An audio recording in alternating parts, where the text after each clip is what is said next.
السلام علیکم ورحمۃ اللہ وبرکاتہ۔ خطبہ جمعۃ المبارک، مسجد الحرام مکۃ المکرمہ، خطیب شیخ یاسر الدوسری حفظہ اللہ، بتاریخ 8 ربیع الثانی 1446 ہجری بمطابق 11 اکتوبر 2024۔ شیخ صاحب فرماتے ہیں: اے لوگوں، میں آپ سب کو اور خود کو اللہ کے تقوی کی وصیت کرتا ہوں، کیونکہ تقوی کامیابی کی بنیاد اور نجات کی چابی ہے، اور جس بھی عمارت کی بنیاد تقوی پر نہ رکھی جائے وہ تباہ ہو جاتی ہے، اور تقوی کے بغیر جس بھی محل کو تعمیر کیا گیا وہ منہدم ہو جاتا ہے۔ ارشاد باری تعالیٰ ہے: پھر آیا ایسا شخص بہتر ہے جس نے اپنی عمارت کی بنیاد اللہ سے ڈرنے پر اور اللہ کی خوشنودی پر رکھی ہو، یا وہ شخص کہ جس نے اپنی عمارت کی بنیاد کسی کھائی کے کنارے پر جو کہ گرنے کو ہی ہو رکھی ہو، پھر وہ اس کو لے کر دوزخ کی آگ میں گر پڑے۔ سورہ توبہ آیت نمبر 109۔ اے مسلمانوں، ایمان کے بعد بندوں پر اللہ تعالیٰ کی سب سے بڑی نعمت امن و امان کی نعمت ہے۔ اللہ رحمان و کریم کی طرف سے ایسا عطیہ ہے جسے قیمتوں سے تولا نہیں جا سکتا اور نہ اسے مال سے خریدا جا سکتا ہے۔ اس کے بغیر نہ تو زندگی خوشگوار ہو سکتی ہے اور نہ ہی زندگی پر لطف بن سکتی ہے۔ امن کے استحکام سے دین کے شاعر کو قائم کیا جاتا ہے، علم و تعلیم اسی سے پھیلتی ہے، اتحاد قائم ہوتا ہے، عادلانہ فیصلے کیے جاتے ہیں، حقوق کی حفاظت کی جاتی ہے، روزی کی فراوانی ہوتی ہے، مصلحتیں مکمل ہوتی ہیں اور لوگ ایک دوسرے کو فائدہ پہنچاتے ہیں، حدود قائم کی جاتی ہیں، فساد کو روکا جاتا ہے، دشمن کو رسوا کیا جاتا ہے اور لوگوں کے خون، مال اور عزتیں محفوظ رہتی ہیں۔ اور اگر امن میں خلل ہو تو حالات بدل جائیں گے، کوئی فرد سکون نہیں پائے گا، جہالت پھیل جائے گی، ظلم عام ہوگا، حقوق ضائع ہوں گے، معیشت تباہ ہو جائے گی، عزتیں تار تار کی جائیں گی، خون بہایا جائے گا اور وطن ویران ہو جائیں گے۔ اللہ تعالیٰ فرماتا ہے، اللہ تعالیٰ اس بستی کی مثال بیان فرماتا ہے جو پورے امن و امان سے تھی، اس کی روزی اس کے پاس ہر جگہ سے بکثرت چلی آتی تھی، پھر اس نے اللہ تعالیٰ کی نعمتوں کی ناشکری کی تو اللہ تعالیٰ نے اسے بھوک اور درد کا مزہ چکھا دیا، جو کہ بدلہ تھا ان کے کرتوتوں کا۔ سورۃ النحل آیت نمبر 112۔ امن کے عظیم مقام کی وجہ سے اللہ تعالیٰ نے جنت اور شرف والے گھر میں اپنے اولیاء کو اس نعمت سے نوازا ہے۔ اللہ تعالیٰ فرماتا ہے، اس جنت میں امن و سلامتی کے ساتھ داخل ہو جاؤ۔ سورۃ الحجر آیت نمبر 46۔ اے مومنوں کی جماعت، جب امن و امان انبیاء اور رسول علیہ السلام کی دعوت کے مقاصد میں سے ہے، اس لیے ابراہیم خلیل علیہ السلام نے توحید کے ذریعے امن طلب کیا اور کہا، اے میرے رب، اس شہر کو پرامن بنا اور مجھے اور میرے بچوں کو بتوں کی عبادت سے بچا۔ سورہ ابراہیم آیت نمبر 35۔ جب انہوں نے بدن کی خرابی سے سلامتی کی دعا کی تو دین کے فساد سے بھی سلامتی کی دعا کی، اور کریم ابن کریم یوسف علیہ السلام نے اپنے والدین سے مصر میں داخل ہونے کی درخواست کی اور حصول امن کی بشارت دی۔ اللہ تعالیٰ فرماتا ہے، اور انہوں نے کہا مصر میں انشاءاللہ امن کے ساتھ داخل ہو جاؤ۔ سورہ یوسف آیت نمبر 99۔ اور جس وقت موسیٰ کلیم اللہ علیہ السلام ڈر گئے تو اس کے رب نے اسے اپنے اس قول سے اطمینان دلایا، اے موسیٰ آگے بڑھو، ڈرو مت، تم امن میں ہو۔ سورۃ القصص آیت نمبر 31۔ چنانچہ ڈر ختم ہو گیا، موسیٰ علیہ السلام بے خوف آگے بڑھے کیونکہ ان کا ایمان بڑھ گیا تھا اور ان کا یقین پختہ ہو گیا تھا، اور ہمارے رسول صلی اللہ علیہ وسلم صبح شام ان دعاؤں کو نہیں چھوڑتے تھے: اللہم انی اسألک العفو والعافیہ فی دینی و دنیای و اہلی و مالی، اللہم استر عوراتی و آمن روعاتی، اللہم احفظنی من بین یدی و من خلفی وعن یمینی وعن شمالی ومن فوقی واعوذ بعظمتک ان اغتال من تحتی۔ اسے ابو داؤد نے روایت کیا، حدیث نمبر 5074۔ اور نبی کریم صلی اللہ علیہ وسلم نے زمین میں امن کی اہمیت کو اپنی امت کے لیے اجاگر کرتے ہوئے امن کی نعمت کو صحت اور رزق کی نعمتوں پر مقدم کیا اور فرمایا، تم میں سے جس نے اس حال میں صبح کی کہ وہ اپنے گھر میں امن سے ہو، جسمانی لحاظ سے تندرست ہو اور دن بھر کی روزی اس کے پاس موجود ہو، تو گویا اسے پوری دنیا دے دی گئی۔ اسے ترمذی نے روایت کیا، حدیث نمبر 2346۔ اے مومنو، اللہ تعالیٰ نے اپنے بندوں سے امن کا وعدہ کیا ہے جب وہ اس پر ایمان لائیں اور اس کی توحید کا اقرار کریں اور اس کی اطاعت پر قائم رہیں اور اس کی عبادت کریں۔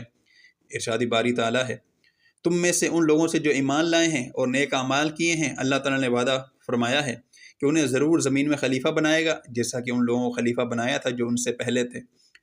اور یقیناً ان کے لیے ان کے اس دین کو مضبوطی کے ساتھ محکم کر کے جما دے گا، ان کو وہ امن و امان سے بدل دے گا۔ وہ میری عبادت کریں گے، میرے ساتھ کسی کو بھی شریک نہ ٹھہرائیں گے۔ اس کے بعد جو بھی لوگ ناشکری اور کفر کریں وہ یقیناً فاسق ہیں۔ سورۃ النور آیت نمبر 55۔ امن اور ایمان لازم و ملزوم ہیں۔ ایمان کے بڑھنے سے امن بڑھتا ہے، اور اس کے گھٹنے سے گھٹتا ہے، اور اس کے ختم ہونے سے وہ ختم ہو جاتا ہے۔ زمین پر خلافت کے لیے ایمان شرط ہے، اس لیے جو ایمان لائے اور تقوی اختیار کرے اسے دنیا میں اور قیامت کے دن امن حاصل ہوگا۔ ارشاد باری تعالیٰ ہے، جو میری ہدایت کی پیروی کریں گے ان پر نہ کوئی خوف ہوگا اور نہ ہی وہ غمگین ہوں گے۔ سورۃ البقرہ آیت نمبر 38۔ خوف اور غم ہدایت کے پیروکاروں سے دور ہوں گے، اور دنیا و آخرت میں انہیں سلامتی اور سعادت حاصل ہوگی، اور انہیں مرغوب چیزیں حاصل ہوں گی۔ خوف والی چیزیں ان سے دور ہوں گی، اور بے راہ روی اور گمراہی سے اللہ تعالیٰ انہیں بچائے گا، اور شقاوت اور جہالت سے محفوظ رکھے گا۔ ارشاد باری تعالیٰ ہے، جو میری ہدایت کی پیروی کرے گا وہ نہ بہکے گا اور نہ ہی تکلیف میں پڑے گا۔ سورۃ توحہ آیت نمبر 123۔ اے اللہ کے بندو، اس سے پتہ چلتا ہے کہ اسلام میں اس بڑے مقصد اور عظیم غایت کے طور پر امن کا کیا مقام ہے، اور یہ کہ اللہ تعالیٰ نے اس کے لیے وہ احکام مقرر فرمائے ہیں جو اس کا ضامن ہو، اور اسے ایسی فصیل سے گھیر دیا ہے جو اس کی حفاظت کرے۔ چنانچہ اس نے دین، جان، عقل، آبرو اور مال کی حفاظت کو واجب قرار دیا، اور اس کے لیے کتاب و سنت کی نصوص بکثرت آئی ہیں، اور جن میں ہر اس وسیلے کو حرام قرار دیا گیا جن سے ان 5 ضرورتوں کو نقصان پہنچے، اور ایسے سخت احکام مقرر کیے گئے کہ ان سے اعراض کرنے یا ان کی بے حرمتی کرنے سے روکتے ہیں۔ سیدنا ابو ہریرہ رضی اللہ عنہ سے روایت ہے کہ آپ صلی اللہ علیہ وسلم نے فرمایا، مسلمان وہ ہے جس کے ہاتھ اور زبان سے مسلمان محفوظ ہوں، اور مومن وہ ہے جس سے لوگوں کے خون اور مال محفوظ ہوں۔ اسے ترمذی نے روایت کیا، حدیث نمبر 2627۔ ابو شریح رضی اللہ عنہ سے روایت ہے کہ نبی کریم صلی اللہ علیہ وسلم نے فرمایا، اللہ کی قسم وہ ایمان والا نہیں، اللہ کی قسم وہ ایمان والا نہیں، اللہ کی قسم وہ ایمان والا نہیں۔ پوچھا گیا، یا رسول اللہ صلی اللہ علیہ وسلم وہ کون ہے؟ آپ صلی اللہ علیہ وسلم نے فرمایا، جس سے اس کا پڑوسی اس کی عزیزوں سے محفوظ نہ ہو۔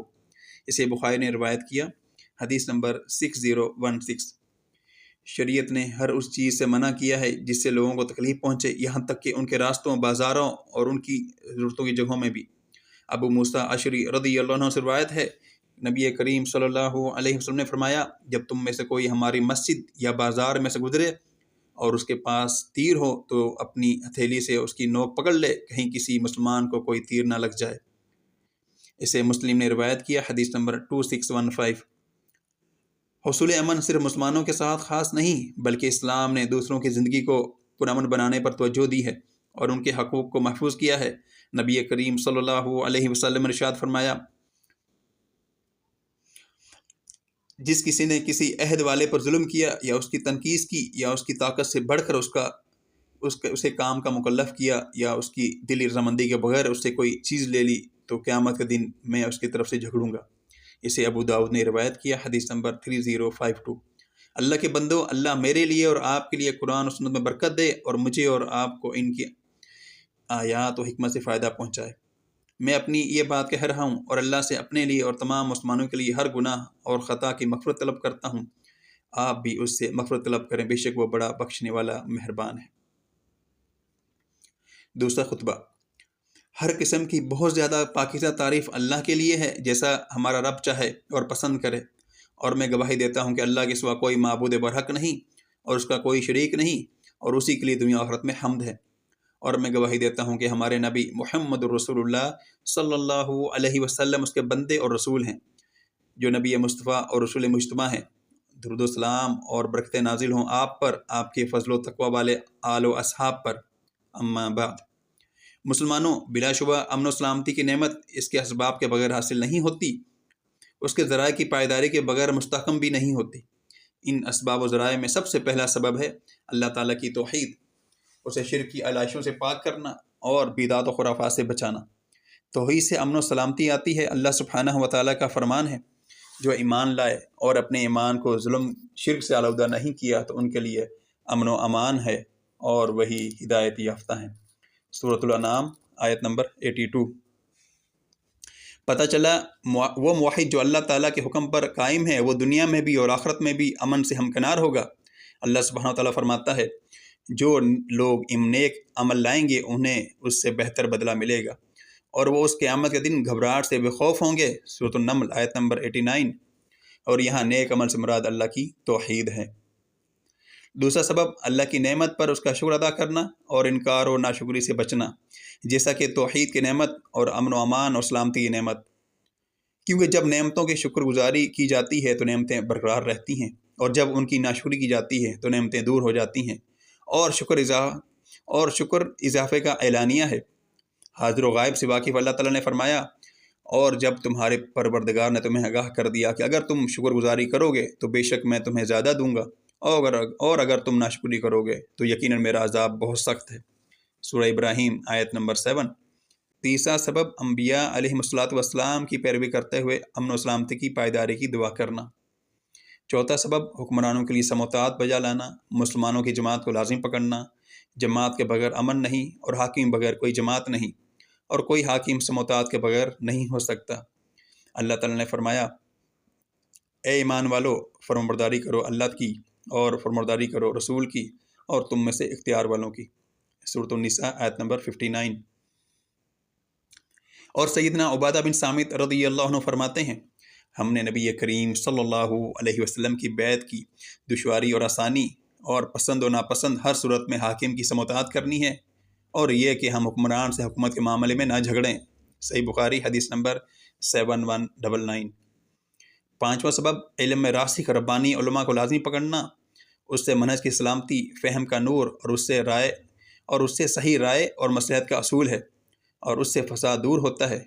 اللہ تعالیٰ کا ارشاد ہے جہاں انہیں کوئی خبر امن کی یا خوف کی ملی انہوں نے اسے مشہور کرنا شروع کر دیا، حالانکہ اگر یہ لوگ اسے رسول اللہ صلی اللہ علیہ وسلم کے اور اپنے میں سے ایسی باتوں کی تہہ تک پہنچنے والوں کے حوالے کر دیتے تو اس کی حقیقت وہ لوگ معلوم کر لیتے جو نتیجہ اوز کرتے ہیں۔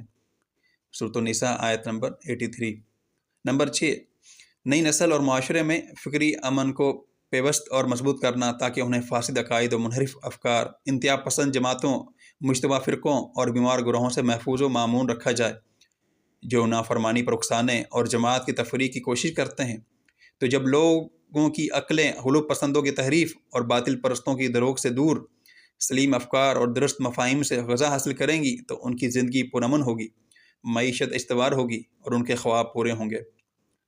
اے لوگو، ایک ایسا معاملہ ہے کہ جس کی شان یہ ہے اور ایک ایسی نعمت جس کا اثر یہ ہے، ہمارے لیے ضروری ہے کہ ہم اس کی راہ میں بیش بہا اور قیمتی چیز خرچ کریں اور ساری طاقتیں لگا دیں اس کی مضبوطی اور حفاظت میں، سارے امکانات کو مسخر کر دیں۔ ہم اس مقام پر اللہ کا شکر ادا کرتے ہیں اور اس کی حمد و ثنا بیان کرتے ہیں کہ اس نے پے در پہ نعمتوں اور فضیلتوں سے نوازا، اس بات پر کہ ہم اس مبارک ملک میں اس کے ابتدائی دور سے لے کر موجودہ خوشحال دور تک کی نیک قیادت کے تحت امن و امان، استحکام، کشادگی، ترقی اور خوشحالی کا سایہ حاصل کرتے ہیں۔ ایسا مبارک ملک جس کا دستور کتاب اللہ اور سنت رسول سے لیا گیا ہے، اس طرح یہ اپنی قدیم روایتوں اور موجودہ حالات میں ایک بلند ترین ملک بن گیا ہے جو ہمارے پیشوا اور حاکم خادمین حرمین شریفین شاہ سلمان بن عبدالعزیز اور ان کے امانت دار ولی عہد اور علی جناب شہزادہ محمد بن سلمان بن عبدالعزیز کی قیادت میں اپنے وژن اور کارکردگی میں مسلسل رواں دواں ہے۔ اللہ تعالیٰ ان دونوں کی مدد فرمائے اور ان دونوں کی کوششوں میں برکت عطا فرمائے، اور انہیں ہماری طرف سے، ہمارے ملک کی طرف سے، اسلام اور مسلمانوں کی طرف سے بہترین اور عظیم اور پورا بدلہ عطا فرمائے۔ اللہ کے بندو، درود و سلام بھیجو ہدیہ میں دی گئی رحمت اور عطا کی گئی نعمت محمد بن عبداللہ صلی اللہ علیہ وسلم پر، جس کا تمہیں اللہ نے اپنی کتاب میں حکم دیا۔ اللہ تعالیٰ فرماتا ہے بے شک اللہ تعالیٰ اس کے فرشتے نبی پر درود بھیجتے ہیں، اے ایمان والا تم بھی ان پر درود و سلام بھیجو۔ سورۃ الاحزاب آیت نمبر 56۔ اے اللہ، تم محمد صلی اللہ علیہ وسلم پر، ان کی پاکیزہ اور پاک باز آل پر، ان کی بیویوں امہات المؤمنین پر درود و سلام نازل فرما۔ اے اللہ، چاروں خلفائے راشدین، تمام صحابہ و تابعین سے راضی ہو جا، اور ان لوگوں سے جو قیامت تک ان لوگوں کی اچھی طرح سے پیروی کریں، اور ان کے ساتھ ساتھ ہم سے بھی راضی ہو جا۔ اپنے عفو و کرم اور احسان سے اے اکرم الاکرمین، اے اللہ، اسلام اور مسلمانوں کو غلبہ عطا فرما، اپنے موحد بندوں کی مدد فرما، دین کے قلعہ کی حفاظت فرما۔ اے اللہ ہمارے اس ملک میں ایمان، امن و امان، آسودگی، کشادگی، استحکام، ترقی، بلندی اور خوشحالی کی نعمت کو ہمیشہ باقی رکھ، اور مسلمانوں کے سبھی ملکوں میں یہ چیزیں عام کر دے یا عزیز یا غفار۔ اے اللہ ہمارے پیشوا اور حکمران خادمین حرمین شریفین کی حفاظت فرما، انہیں ہمیشہ صحت و عافیت کے لباس میں ملبوس رکھ، ان کے عمل اور عمر میں برکت عطا فرما، انہیں تو ہر اس چیز کی توفیق عطا فرما جو تجھے پسند ہو اور جس سے تو راضی ہو۔ اے اللہ مسلمانوں کے حکمرانوں کو اپنی ہدایت کی توفیق عطا فرما اور ان کے عمل اپنی رضا کے مطابق بنا دے۔ اے اللہ سرحدوں پر معمور ہمارے فوجیوں کی مدد فرما، ہم تجھ سے ان کے لیے توفیق، درستگی، مدد اور تائید کی دعا کرتے ہیں۔ اے اللہ غم زدوں کا غم دور فرما، مصیبت زدہ لوگوں کی مصیبت ٹال دے، قرض داروں کا قرض ادا فرما، ہمارے اور مسلمانوں کے مریضوں کو شفا یاب کر دے اور فوت شدگان پر رحم فرما۔ فلسطین میں اور ہر جگہ مسلمانوں کی مدد فرما، ان کو ہر غم سے نجات دے دے، ہر تنگی سے نکلنے کا راستہ عطا فرما دے اور ہر مصیبت سے انہیں عافیت عطا فرما دے۔ اے اللہ ان کے زخمیوں کو شفا یاب کر، ان کے خون کی حفاظت کر، ان کے دلوں کو مضبوط کر۔ اے اللہ مسجد اقصی کی حفاظت فرما اور اس کو تا قیامت غالب اور پرسکون رکھ، آمین۔